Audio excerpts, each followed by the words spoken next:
Hi, welcome to Info Dumpies. My name's Brianne. I'm autistic, I have ADHD, my pronouns are she, her, and if I were an alien race from Star Trek, I think I would be a Klingon. Hi, I'm Violet. I have ADHD. My pronouns are she, her. And my favorite Star Trek character is Kira from Deep Space Nine, because she's hot. And she's cool and I like her. Yeah, I was gonna say, she's more than just hot. She's like, very good. Oh yeah, she's just good. Like all around. Good character, very cool. I also really like Odo. Odo's like a close second for me, I think. And as you guess from today, from our intros, we're going to be talking about the Industrial Revolution. Yes. Yes. No. And taxes. Today is a beginner's guide to Star Trek, meaning if you are Star Trek curious and you've wanted to start watching Star Trek, but you are intimidated by just how much fucking stuff there is, 60 years of content, there's some starting points. Now, is all of this my opinion? Yes. Does all of this mean I'm correct in my opinions? When it comes to Star Trek, I will brook no dissidence. I don't want to hear that you don't agree with me, basically, when it comes to Star Trek. This is my oldest special interest. Since I've known you, I think the thing that I've heard you talk about the most in terms of media that you like is Star Trek. And it's the one that I can tell that you get the most excited about. Yeah, like, I am not someone, unless I'm having an autistic meltdown, not a lot of stuff will make me cry easily. My crying is very contextual. Crying is usually like I'm overloaded, but I will happy cry seeing a trailer for just about anything Star Trek related. It doesn't even have to be new. You could play a Star Trek 4 movie trailer to me, and I might start tearing up because I love Star Trek that much. Yeah. So for context, if y'all remember when I teared up during my episode about forestry mascots. Yeah. Why watch Star Trek? It is a celebration of diversity. It is something that has always challenged societal norms, discrimination, and that's by design. There's a quote from Gene Roddenberry, which I'm not going to do verbatim, but basically saying that humanity will be at its best when we not only learn to tolerate each other's differences, but to cherish them, because that's how we, as the human race, will succeed. And that is, of every good Star Trek show, the ethos that they follow. Hell yeah, that's a really good ethos. Yeah. So growing up in a home where I was raised by fundamentalists who were, it was a mixed ethnicity home, and a lot of the fundamentalism made us, a self-hating family in a sense. And I was actively told I shouldn't learn about people different than I am. Star Trek offered me a way to learn that differences are good and people different from me are not evil, that my family and their lack of media literacy didn't understand I was absorbing. So I could do a whole episode on what the fuck are conservatives getting out of Star Trek, because I still don't goddamn understand. But I truly would not be the person that you all hear making podcasts today if it wasn't for Star Trek. It imagines different ways of being as a culture that don't rely on exploitation. Star Trek is a post-scarcity world. There is no money. People don't have to have a job. They do the labor that they want. Everyone is valued. Everyone is important. And I think that's beautiful. And I think it's worth watching. It is the birthplace of so many modern sci-fi tropes that we have today. If you scroll back a few episodes, I talk where it's the birthplace of fanfic shipping and slash fic. Spark. Yeah, and fandom as we know it. If you like, watching fan cam videos, you can thank Star Trek for that. Oh, really? Yeah, no, remember in that episode back in the 70s, they were making I forgot about that, yeah. To music, shipping the guys and needing very expensive equipment and lots of shit to do all of this. And you would just sit at a convention and watch people's fan videos. Hell yeah. Yeah, I had forgotten that you had talked about that part of it too. But it really is so influential. And I think the representation of diversity in the show is so vast. I've been trying to think of a way to use this pun that I thought of for like the past like 5 minutes, and I cannot genuinely think of a way to use it. But bitrektual, um, That's what I am. Happy Pride. yeah, Brianne's bitrektual, and I'm sure you feel represented. I do. And my next point about why watch Star Trek is that so many people feel seen in every series in so many different ways that it genuinely changes lives. Yeah, Um, I feel seen in every series. There's someone that I feel not only is my neurodivergence represented, but like there are several times where it's like, you come from a mixed ethnicity home and you're not one thing enough for one group and you're not one thing enough for another group. Or your yeah, sexuality isn't understood, or just every way. Every Star Trek series has a character I can identify with. yeah, and same So, for me as well. Like yeah, Dax is also one of my favorite characters. I like honestly Dax, Odo, and Kira. Like obviously, I like Deep Space Nine, so yeah. those are like my top three. But I really like Dax in that Dax represents a sort of breaking of the connection between presentation and gender identity in a way that Mhm. really resonates with me. And as soon as I understood how trills work, let me know if I get something wrong. By the way, I'm sure you'll let me know. But Oh, um, you'll know. but yeah, as soon as I understood how trills work, I was like, oh, this feels like very much like a trans experience to a degree. Yeah, yeah. Yeah. And so, yeah, if you've been interested in Star Trek, even if you haven't, I think it's just wonderful. I think, especially for autistic people, because every Trek has autistic coded characters that are not just tolerated, but valued for the very things that make them different. And I think a lot of the boundaries I have around friendship and the way I relate to people, I actually developed because I saw those healthy relationships in Star Trek. I am going to talk about different starting points for someone who might be interested in getting into Star Trek. Hell yeah, that sounds great. Again, these are my opinions, but Correct. I'm right. Yes. I have been watching Star Trek so long, I can't actually tell you the first time I watched Star Trek. I was born and it was just on. My biological father would, for a long time, would set the VHS to record reruns of the original series at like 1 or 2 in the morning whenever they came on. Did that until he had the entire original series on VHS.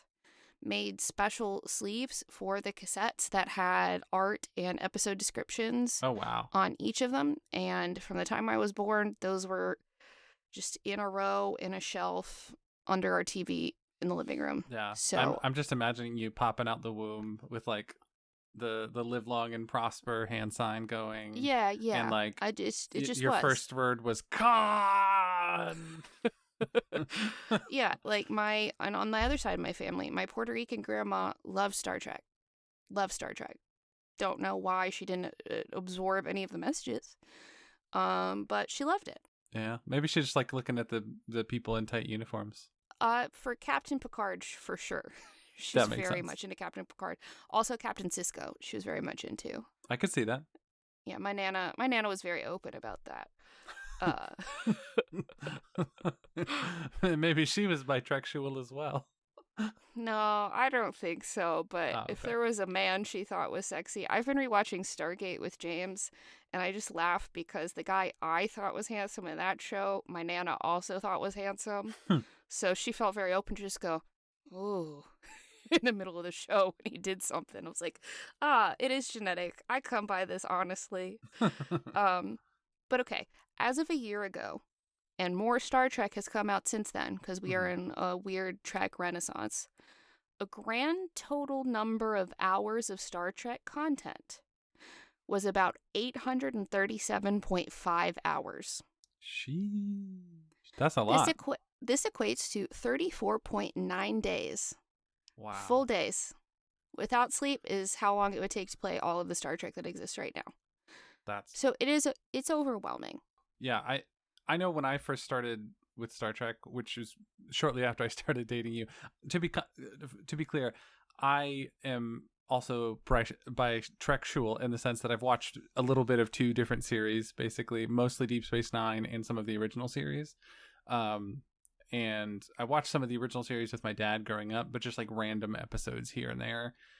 And that's where my dad's like interest in Star Trek was in the original series pretty much. And anytime it was on, he would be watching it, but he never really talks about it at all. Although I should talk to my dad about Star Trek more. Anyway, it's Cocoa Melon for a certain flavor of autistic person. Yeah, he was yeah, self-soothing.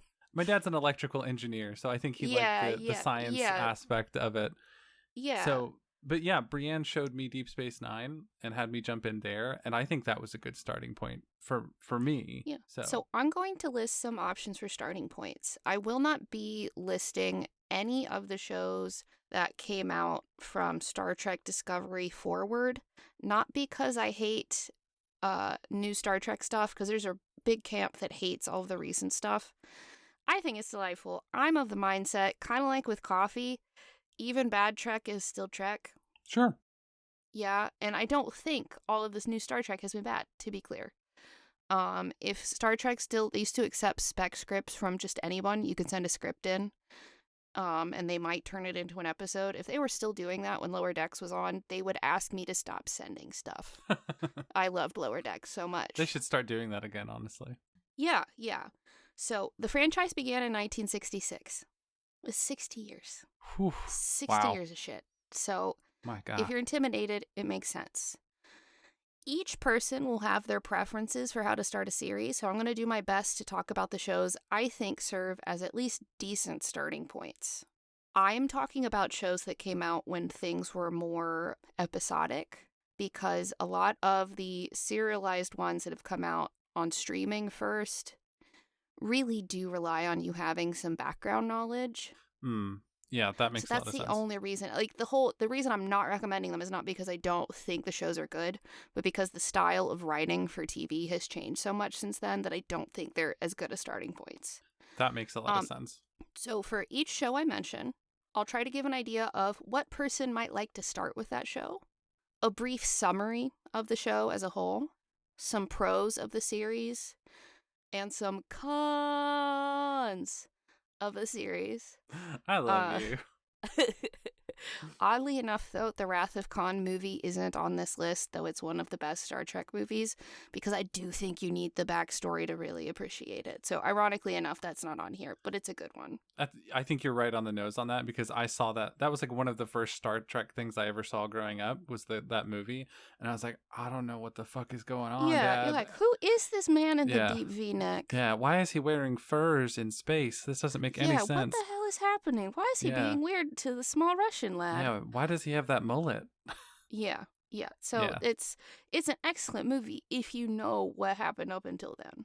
Exactly. So we're going to go in chronological order, not chronology of the universe in the show, but of when they came out in our real non-fictional Earth time. Release order. Release order, yes. So the original series. The original series. Who should start here? I think this is for completionists only. If you're the kind of person who has a hard time starting something at a different starting point, you want to watch from the very first of something to the very end of something, you are the only person I think should start with the original series. Even though this is the birthplace of the franchise, it's a lot like reading classical literature. Yes, it's foundational and worth your time, but maybe it's not what you'd reach for when you want something relaxing and engaging to read or watch. I totally get that. There's a lot of like video game series, like just to relate to my own experiences, that like for Dark Souls, for example. Yes, you could start with Demon Souls, but you should not. You should absolutely You should not. You should start with probably Elden Ring, because that one is really the most cohesive in terms of teaching the player how to play. Right? And then, you go back to the other ones, probably finishing, honestly, with Demon Souls to understand where it all came from. But that game doesn't tell you shit about fuck, so you really need the context. I completely understand. And, like, some episodes are incredible. Some of them really are, and form a lot of the tropes we have in sci-fi today. But I'll be honest with you, like, 2/3 of them just have, like, a rogue evil computer, or a sentient lasagna creature with babies, or a crystalline entity or something, or some remix of those two.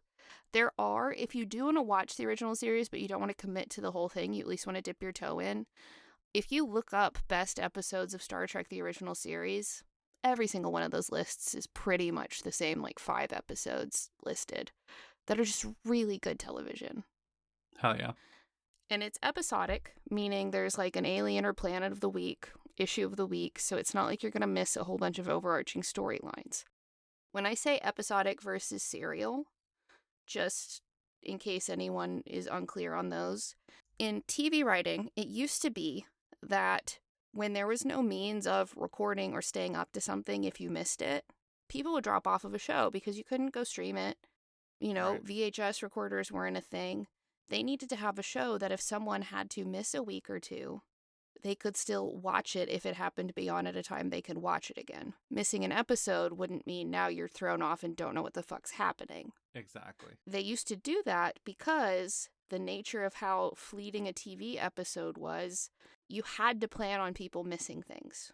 Oh, that makes a lot more sense now that I think about like just how episodic it was. You really did not need the full context behind the entire series. You didn't need full context of anything. And then they will That's re-explain things.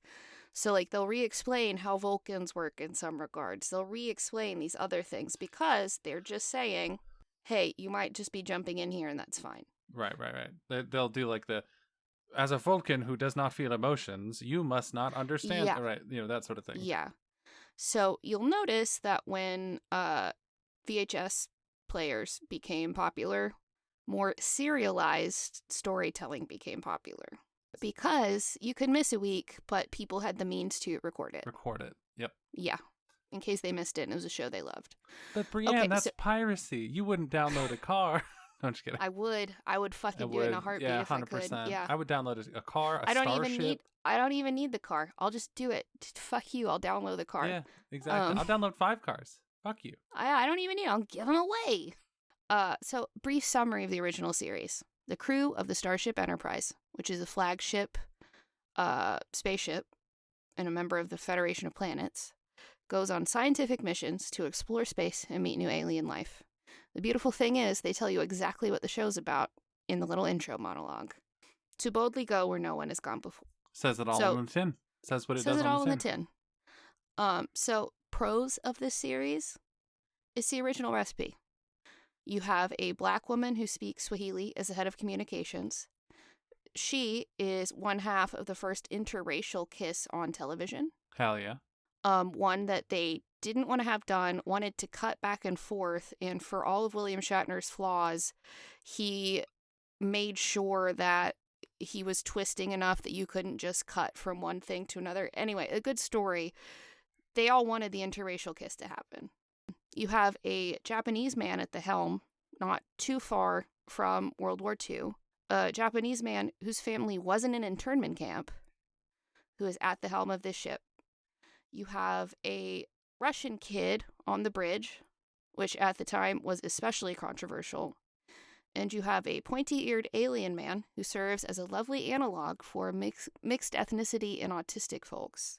When the writing is good, it's very, very good. It's episodic, so you can pick and choose what to watch without being too lost.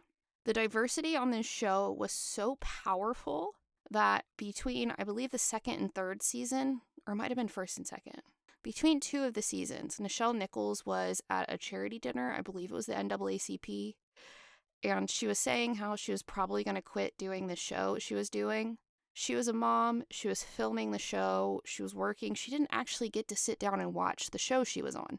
She was just fucking busy at the time it came on. And that's when Martin Luther King Jr.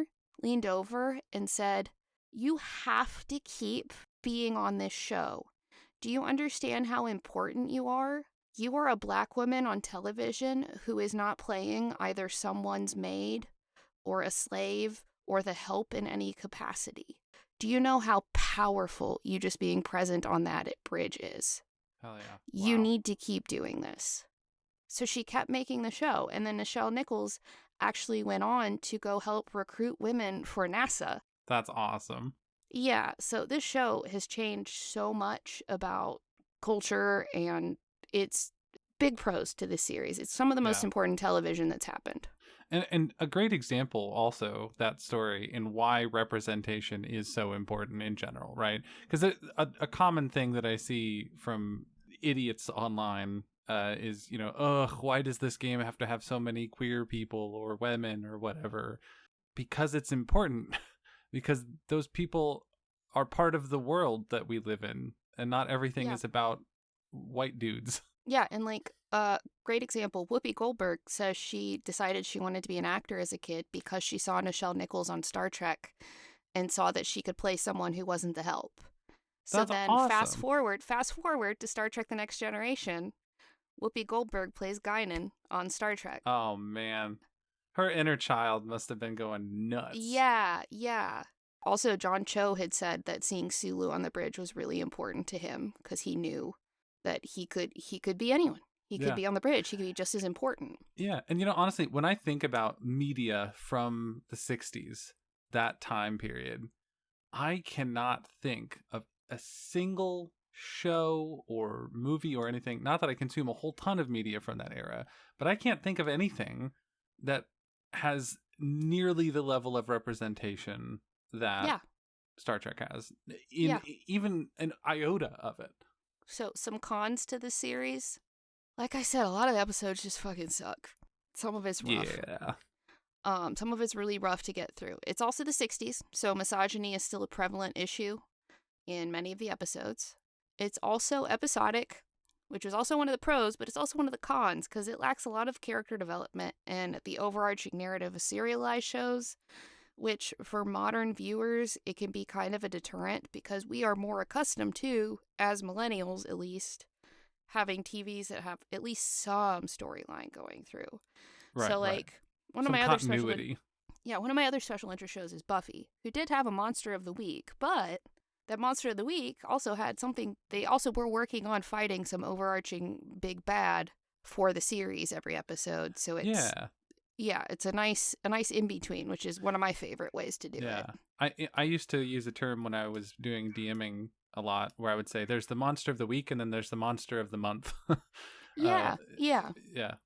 So some additional notes. There are 2 pilot episodes.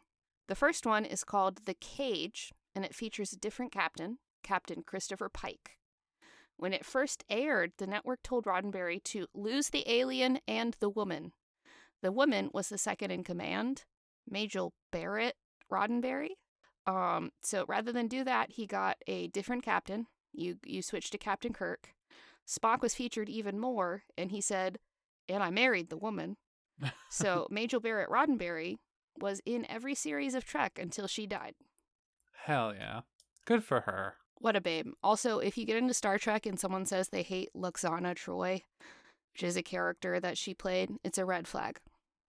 That's my expert opinion. Just a little that I know about Lwaxana, why would you hate Lwaxana? Because she's an older woman in touch with her sexuality who doesn't take bullshit. Yeah. That's awesome. That's She's amazing. badass. I love her. That's what I want to be when I get to be an old lady. Yeah. Such an absolute queen. Okay, so we're moving forward in time. We're going to Star Trek The Next Generation. It's hard for me. I think this is my favorite one. It's personally. Such quintessential Trek in my eyes. Like, when I think of Star Trek, this is the series that I think of. Even though I am a big fan of Deep Space Nine, ultimately, when I think Star Trek, I think of this series. I think of TNG. And it has so many of my comfort characters. I think this is where the people working on Star Trek figured out that their strength really and truly lied in fleshing out the ensemble cast more. So you do get to meet the entire bridge crew on the original series, but you get way more characterization in TNG, which is something I like. So who should start here? This is a great point for people who want to start Star Trek early on in the franchise, but don't want to deal with the original series. Personally, I think this is the most autistic Star Trek series. I just do. That's my personal opinion. Elaborate on that. Yeah, no. Oh, okay. If you like character-driven series, I think this is a wonderful choice. If you are a slut for the found family trope, I think this one is for you as well. If I were starting the franchise all over again and I had never watched Star Trek, I think I would choose TNG. So, Star Trek The Next Generation, my summary, it is set exactly 95 years after the original series. I didn't know that. Yes, it follows the new crew of the Enterprise D, meaning it's the 5th Starship Enterprise, which is the flagship of the United Federation of Planets. This crew is led by Captain Jean-Luc Picard, Patrick Stewart, and they're also Hell yeah. going on continuing scientific missions, but with 100 years more knowledge than they had in the original series. Yes. And a lot more technology. Some pros to this series, the cast is just lovely. It's such a fucking good cast. You will find a comfort character. Minus Data. He's the best robot boy. I get to identify with the autistic coded robot character. Others cannot call me the robot. Yeah. That's important the rule. distinction there. Yeah, it's the important distinction. And there's so much in this show, too, that is ahead of its time. There are episodes that explore gender identity and transness. There are episodes about disability. There are episodes about imperialism, which is a big theme. And the show, after season 3 at least, starts to stray away from being just strictly episodic a little bit and has some continuing narratives. But not to the degree that we're used to as a modern viewer. But they really start doing that in that series, which I think is why DS9 is as good as it is. Because that's the next series that happens, and I think they're finding their groove between being episodic and narrative. Yeah, and I think, I'm sure you'll get to this, but by the nature of the literal setting of Deep Space Nine, yes, I think that requires character development because they are literally not moving. They're not trekking anywhere. Yeah. They're literally not trekking.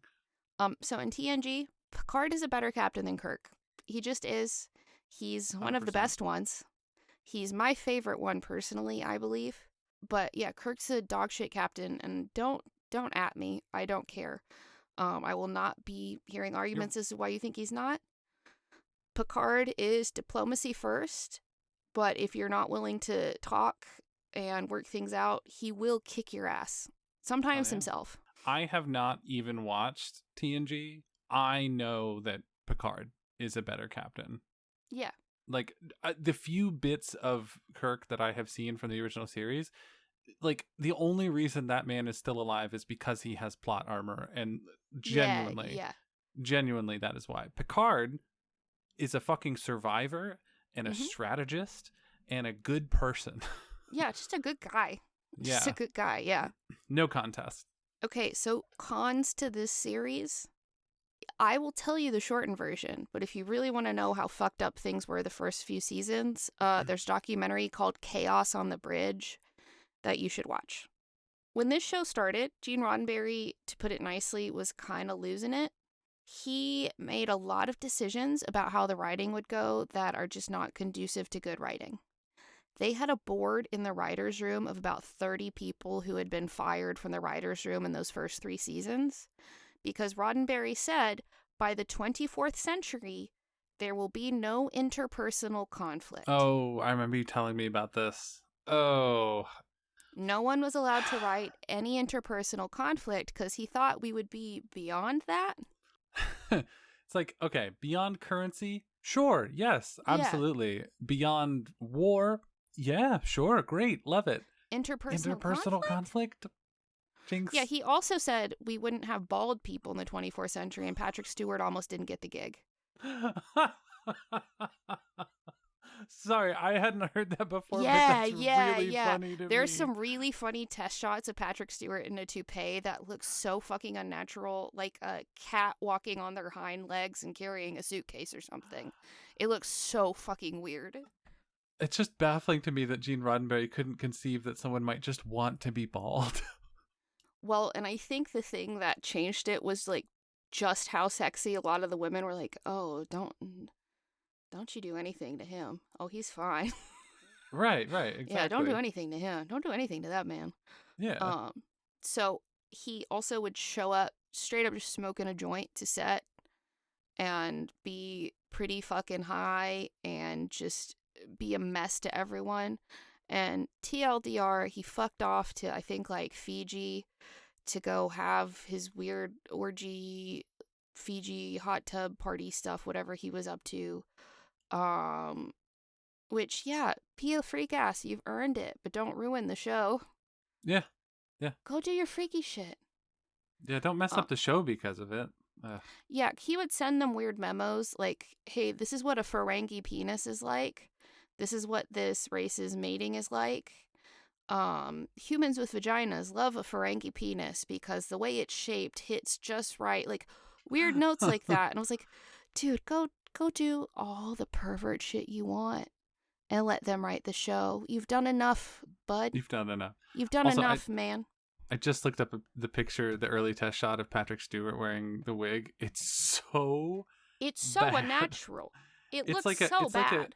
It's like a curly, brown gray wig that does not even seem to be on his head correctly. No. It's like they said, let's take the hair of Hercules from the Real Adventures of Hercules with Xena and just slap that limply onto Patrick Stewart's scalp. Get it wet and toss it at his head. Yeah, exactly. Yeah, it looks like he's like a scrub daddy's eating him from the back of his head. Of his head is an important prepositional phrase here. Scrub daddy's eating him from the back. Damn. I didn't know they could do that. But anyway, that's the cons to this series. At the end of beginning of season 3 is when Gene Roddenberry fucks off, and then shortly thereafter you get the Borg and some of the best, most compelling Star Trek. Yeah, I remember seeing some of the Borg related things and being like, whoa, this is fucking gripping. Yeah. Like, this is some really interesting, like, crazy, like, what would you even do kind of situations, which I love that tension in a show. It's so hard to actually get that. And they addressed so many people's trauma from the Borg after that and the conflict people have interpersonally about how they've handled the fight with the Borg. And it's way more interesting. But yeah, Gene should have retired, and the first couple of seasons of the show suffer because man should have retired. So now we're going to go on to Star Trek Deep Space Nine. Who should start here? Transgender people, I think. Yeah, that works. It's the most trans Star Trek, and Star Trek Discovery even has like a T for T young couple relationship. Yeah. Well, I gotta go Google some things real quick. I'm just kidding. Yeah, it's real cute. It's like these sweet teens who are in love. Oh. I love that. But Star Trek Deep Space Nine, most transgender Star Trek, I would say the most queer of the pre-streaming shows. Now there are a bunch of openly queer characters in Star Trek. It's not a big deal. But of the pre-streaming shows, when they were not allowed to have a lot of openly queer shit, I would say DS9 is the gayest. I agree. It's very gay. This is where they also start getting deeper into serialized storytelling. So for folks who don't care for the alien with a weak formula, this might be better. So as Violet said, this is a Star Trek where they're not going anywhere. They're not trekking anywhere. Yeah. My brief summary, Commander Benjamin Sisko is given command of an alien space station once run by a militaristic reptile race called the Cardassians. Him, along with his Bajoran second-in-command, who's Major Kira, Violet's favorite, Bajoran second-in-command, who are the people the Cardassians committed a genocide against, must help run this space station that sits at the mouth of an intergalactic wormhole. Benjamin is told early on by the godlike alien beings that inhabit the wormhole that he is their emissary. TLDR, he starts a new job, and aliens suddenly tell him he is Space Jesus. And that's very early on too. That's first episode shit. Yeah. Yeah. Well, I don't know if it's a first episode, but it's like second, like the first few, like first honestly. 3. Yeah, it's set up. Yeah, he gets told like, have a new job, move to this new space station. I'm Space Jesus. Yeah. Wait, what? At first it seems like, what the fuck is going on? But then it very quickly goes, okay, yeah, this suddenly just feels like it makes a lot more sense quickly. Pros to this series, Captain Sisko. Oh, wait, spoilers, he becomes a captain. It's not the biggest in the world. Captain Sisko is the first black lead of a Trek series. He is also a widower and a single father. And the previous 2 captains often said that having a family wasn't conducive to command. And Sisko proves them wrong. He Hell yeah. commands Deep Space Nine with, I would say, wisdom, tenacity, and extremely clever problem solving, all while being an incredible father who tries to get home in time to make a home-cooked meal for his son, even though a replicator can make him something perfectly good. He Ah, wants to go home to his son Jake and physically show him through physically cooking the thing, Jake, I love you, let's have this meal together. yeah, yeah. That was one of my favorite things about Cisco when I realized that he was doing that. I was like, that's so fucking cool. Like in a Yeah, world where you can literally just press a button and it creates whatever you want food wise, you are cooking. yeah. That's badass. So he wants to go home, make a meal for his son Jake, sit down, talk to him about his day. And I personally feel like Captain Sisko is the epitome of the phrase, do no harm, take no shit. Yeah. That's very fitting. Yes. Once again, you're correct. Yeah, he is a kind, gentle man, understanding, empathetic. But the minute you cross someone he cares about, he will end you. Yeah. Yeah. 100%. So I love Captain Sisko. It's also just a lovely ensemble cast. This this show makes one of my favorite characters somehow the little capitalistic goblin man who runs the bar. The hyper-capitalist goblin man, Quark, who runs the bar and who is just the antithesis of everything I believe in, they make me love him.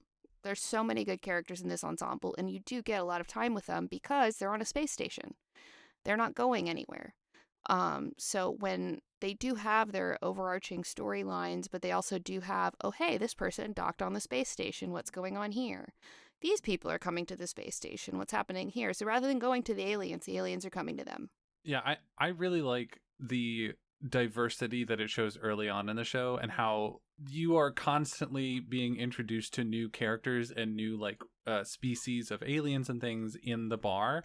And I think that's why Quark, despite being such a hyper capitalist little shit, is such a lovable character, because it's his bar. And so even though, yes, he comes from a species that is hyper capitalist and does a lot of really shitty things, it's like they're almost like parodying capitalism in a That's way. 100%. That's And they're 100% what. yeah. Yeah. And they're showing that beneath the greed, Quark is still a person, and that's why he belongs here too.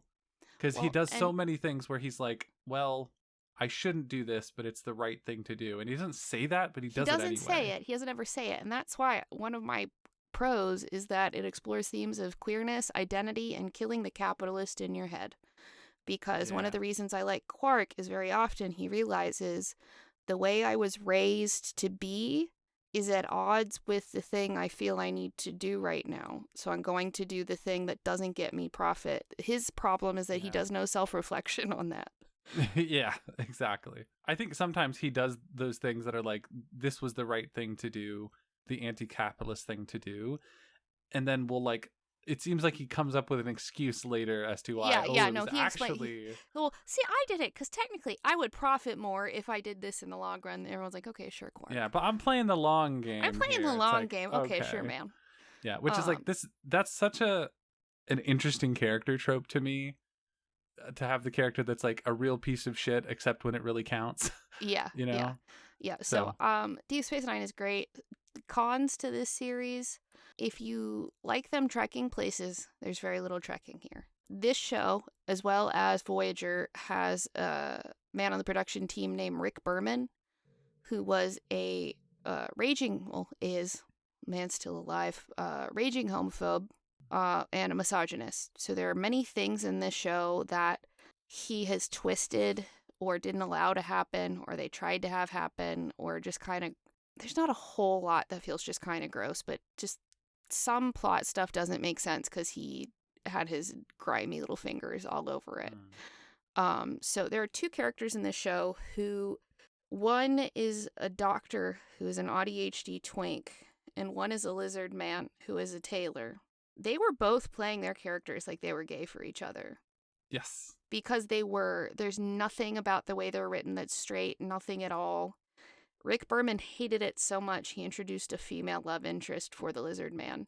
And it felt so unnatural because this queen this queen ain't interested in ladies. Right. So Very clearly. it's since been retconned where it's like, no, it was gay. But yeah, Rick Berman fucks up a lot of the very potentially good things that could have happened in Yeah. addition to the other good things in DS9. Yeah. And I will say, let me see. It's Bashir and I forget the other character's name. Garrick. Garrick. Bashir and Garrick. I feel like despite Berman's influence, there is still an undeniable Yeah. queer tension between the two. Oh yeah, because constantly. they both said, we're playing this like we're gay and in love, right? Okay. So they Right, both right. deliberately did it anyway. Yeah. So if you're worried like, oh, there's not going to be any of that. Oh, there is. Oh, there it's is. just it's not overt, unfortunately. And then later in Lower Decks, they make it canon. I love that. Yeah. Okay, so now we're going to move on to Star Trek Voyager. Who should start here? I think the series feels the most sapphic. I will not elaborate. This is the first female captain. It's Captain Catherine Janeway. And there's an episode where she's fighting a giant virus in a tank top that I feel like is very formative to my bisexuality. I think this is probably going to be the series that I watch after I finally finish Deep Space Nine because of what you're describing right now. Yes. Yes. So, summary. The USS Voyager is suddenly flung into the Gamma Quadrant of space, leaving them what they expect to be a 75-year journey back home. So an alien thing flings them in the far reaches of space, far, far farther than any humans have gone before. They're in their ship, which is a new type of ship for the Federation. It's got really cool, like, semi-biological circuitry stuff in there, which presents its own benefits and problems. But Captain Catherine Janeway is in charge of this mission, and she does everything she can to bring her crew back home safely. And in the spirit of Starfleet, she says, well, we're still going to do our mission on the way. So they do what they can, explore new life and new civilizations, and they pick up some fun aliens that join the found family. Again, found family trope is big in Star Trek, and I feel like Voyager does this a lot. So some pros to this series, it gets even deeper into the serialized storytelling because the whole thing is they need to get closer and closer to home. It is one singular trek, really. It is one singular trek back home. And there's some episodes where they're arguing about, do we do this and get ourselves further home? But this might also screw over these alien people. If we try to do that, what is the right thing to do? How do we make these choices? This show also has, I believe, my favorite doctor, because every Star Trek show has a doctor. It also has Seven of Nine, who is a former Borg drone, who that woman was put through hell on that set, especially with her costume that was so tight they had a medical staff on hand just for if she passed out, and she couldn't sit or bend over. She gets to come back in Star Trek Picard and wear like cargo pants and sweaters and be bisexual. Vindication. So yeah, I was so pleased. But a badass. I love this series. This is the one that I actually have solid memories of watching as it came out with my grandma. The series started in 1995, and I have very clear memories of sitting down to watch the new episode of Star Trek Voyager. It has aliens you don't see in other Star Trek series because they're in the ass end of the galaxy. Oh, yeah. That's really cool. You see weird shit that you haven't seen before. They even run into something from a different dimension. So this is the first time you get, hey, this is a different dimensional creature who lives in this like negative space thing in a dimension past our time and space. His name is SpongeBob SquarePants. No, I'm just kidding. Exactly, you've seen it. Some of the cons to this series, Rick Berman, again. Rick Berman is one of the cons to this series. One of the reasons they brought in Seven of Nine is because he thought the show needed more sex appeal, as if Captain Janeway wasn't hot and talking to you in this kind of a voice the whole time. I mean, that would do it for me. Yeah, it does it for me. It does it for me well and good. Yeah. I love Seven of Nine, but that's why they did her dirty. And the other thing, they did not do their research when they were looking for a consultant for their indigenous character. A guy who is now famous for being a grifter and not actually indigenous consulted them for this character. Oh, no. I didn't know about this. Yeah. So, of the Native American stuff in that show is just pulled out of some guy's Oh, ass. And oops. yeah, it's not good. That really sucks. That's a big con. That's some of the cons to the series. So, next, we're going to take a quick stop at Star Trek Enterprise. This is a prequel show. Who should start here? This is only appropriate for freaks who want to watch things in the show's universe's chronology. This is not in release order. This is a prequel series that came out in 2001. So this is before Kirk and Spock on the Enterprise. This is before we actually had a United Federation of Planets. This is when it was just Earth doing the exploring. So if you want to figure out in the show's chronology what to watch first, this is technically the earliest Star Trek, kind of. So the summary: the very first Enterprise sets out into space, and the United Federation of Planets does not yet exist. It's less diverse, with the only aliens on the ship being the ship's doctor and a Vulcan science officer. And of course, the Vulcan science officer is in a skin-tight catsuit the whole time and not a regular Starfleet uniform. Some pros to this series: not a lot. I'm not going to lie to you. There's a cool dog named Porthos. T'Pol is beautiful, the Vulcan science officer. Trip is beautiful. He's their engineer, and I'm a bisexual. That is all. Cons to this series: I got in trouble as a kid running up our telephone bill, arguing with people in their 30s about why Captain Archer is the worst captain in Starfleet on Star Trek forums. So I have been yelling about this for a very long time. Archer's the worst captain possible. Is he played by Scott Bakula, who seems pretty chill? Yes. Could Scott Bakula be a better captain if they wrote him better content? Yeah, he could. The show aired just a couple of weeks after 9/11. Oh. And then you can totally tell in seasons 2 through 4 that this is a post 9/11 piece of American media, because it does not fit the ethos of Star Trek at all. And there are so many times where Archer fucks over some alien planet for the benefit of his crew that just wouldn't happen in the other shows. Just wouldn't. Yeah, that's happen. really frustrating. At the time, well, I was young enough, right, that I didn't really follow a whole lot of this media, but like it didn't start occurring to me until really Brianne started pointing it out to me, how many things were just made really shitty by 9/11. Yeah, like so xenophobic, like yeah. Like music and movies and TV shows, everything just got way fucking worse after 9/11. So yeah, as far as Star Trek TV shows, those are starting points. I'm going to offer a couple of movies as potential starting points as well here real quick. Star Trek First Contact. So technically, this goes even earlier than Star Trek Enterprise. This is a movie.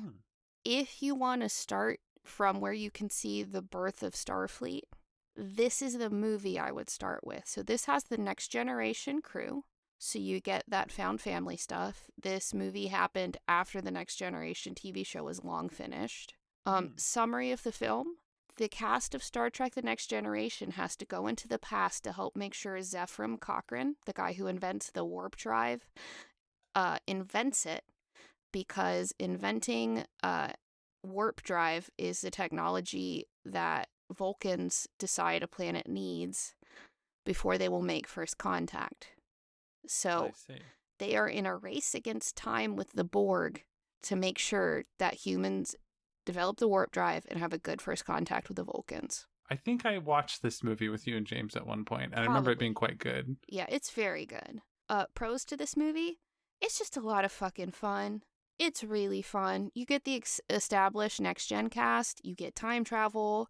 It's funny. You don't need a hell of a lot of backstory to appreciate it. Yeah, I remember the costumes being very good also. Costuming was great. It's a really good intro into Star Trek for those who might be intimidated by the idea of starting a series. Some cons to this movie: I really think just a little bit of backstory on relationship stuff that you might lose. But I don't think it's that major. Like, they wanted to make this something that people could jump in on, I think, even if they hadn't watched the whole show. The very last thing I will recommend, if you want to start with a movie, this will be controversial: Star Trek IV, The Voyage Home. Many people call it the one with the whales. Oh, okay. Yeah. Now that I think I may have seen this one with my dad many, many years ago. Of all of the Star Trek movies, this is my favorite one. Hands down, my favorite Star Trek movie. I think this is great for folks who want to get into the original series but don't want to slog through all the fucking shitty episodes. Also great for nature nerds and environmentalists. So this movie came out in 1986. This was the height of the whole Save the Whales campaign, which worked so well. We fucking did, man. Like, we fucking did. Hell yeah. It worked really well.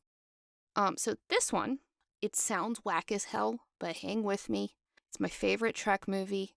An alien probe shows up in the 23rd century. It is trying to contact humpback whales. It is explained in the movie. I'm not going into detail. But in the 23rd century, humpback whales are extinct. So if the probe doesn't get a response in time, the Earth is in actual danger. Oh, shit. So the original series gang travels back to 1986 to go get some fucking whales to bring back and answer the call. Amazing. That's a really good... I think when I watched it, I was too young to understand the plot, but like, this is a good setup. I like it. It's Save the Whales. Yeah. Hell yeah. This one, directed by Leonard Nimoy, who actually did nice. really give a shit about saving the whales and nature. It's got whales. For some reason, it's got the mom from Seventh Heaven, if that does anything for you. It was nominated for 4 Academy Awards, including one for cinematography, which it very much deserved. Yeah, I have some very distinct memories of like scenes from this movie in my head of like Scotty and a few other people like in a quote unquote modern day like 80s hospital? Downtown scene. Oh, downtown. Yeah, hospital. It's all in San Francisco. Yeah, so it's like and it 1986 zooms San Francisco. out, and they look so out of place wearing these Star Trek costumes just in a random ass city in the 80s. Yeah, so it's so fucking fun. Some cons to this series. It is the 4th Star Trek film, and the previous ones actually have an ongoing story. You will miss some details, but honestly, I think they just assumed not everyone would have watched the first 3, and it's not like you would have been able to just easily catch back up on them at that point in time. So the movie's still enjoyable without that background info, although you will miss some details. So in the first 3 movies, Spock dies and comes back to life like Jesus at some point. It's mentioned, but you don't really have to know that to enjoy the movie. But yes, those are my objectively correct takes on where to start watching Star Trek. I think it's great. I can confirm. You are correct. I'm getting a live feed right now from the audience. The audience is nodding. They're all saying, yes, Brianne is correct. Yes, I am correct. Thumbs up from everyone. If you're listening right now and you're saying, no, Brianne is not correct about something, you're listening to the wrong podcast. Go back to clown school, dork. Go back to clown school, nerd. Go back to fucking clown school, dork. But yeah, I think everyone should give Star Trek a try. I think if you're autistic, you especially should, because there's so much where I feel seen. And I think there's a reason that I latched onto it from a young age. It's lovely. And I think you should get into Star Trek, and then we can talk about Star Trek. And Star Trek is great. And I love Star Trek.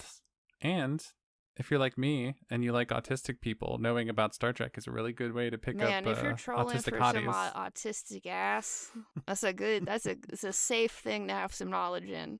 Not saying every autistic person likes Star Trek, but there's a reasonable chance. Alternatively, if you meet an autistic person and go, I've never watched any Star Trek, would you like to watch it with me?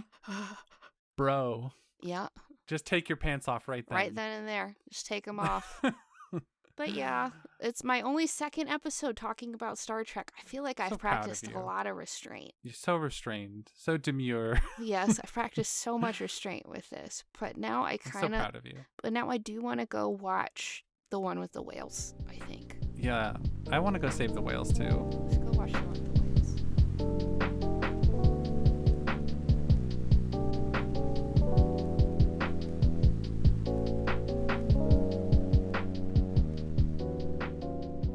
I'm here with the housekeeping section. First, I'd like to thank our Patreon supporters like Nana Nussbaum, Jennifer Bosch, Patch, Harleen, Bethany, Laura Kramer, Lilith Rain, Janice Weston, Anarchista, Percy, Nanya B, Kate Michigus, K Genius, Dave Perrell, Megan E, Carl Brooks, Natasha Neves, Lucy, Helen Clifford, Sewing Seraph, Rachel Rachelson, Fintago, and Randy Lovings.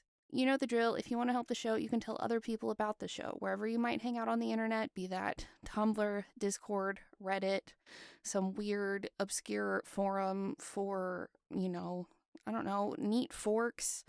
That's where we find our people, honestly, is a forum about forks, probably.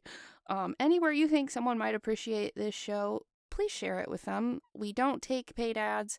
We don't pay for advertising. We grow entirely by word of mouth, and that is where you all can help us the most. So the more people you can tell about the show and promote the show to, the more it helps us, the more Patreon supporters we get, like the lovely list of people I just listed to you earlier, and the more cool stuff we get to do, the more we get to upgrade people's equipment and software. It all helps us keep making the shows we make. Additionally, if you can leave a comment, rating, review, whatever your podcatcher of choice supports, if you can interact with us, the most possible, that helps us out. That helps us get more action in those algorithms and more activity, and it can help infodumpies get recommended to people who might like similar stuff. So that's another way you can help us out. If you're in a place to help us out monetarily, you can find a link to the Mixnomer Patreon page in the show details. Tiers start at just $1. You get our notes, mine and Violet's, for every episode we do, where we list our sources and you can go on deeper dives into the topics we talk about. You get stuff for our audio drama shows. You get stuff for everything. So if you're in a place to help us out and you want to throw a little money our way, the link to the Patreon is in the show details.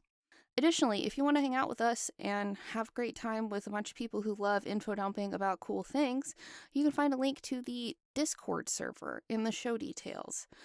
I've said it before, I'll say it again, the absolute sweetest people in the world are in our Discord server, and I am continually flabbergasted at the absolutely kind people that our stuff seems to attract.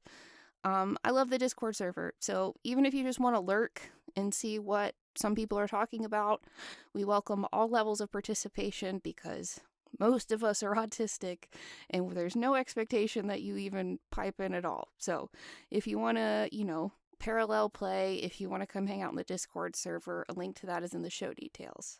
But that's all I've got for you this time, my friends. Until next time, clever sign off.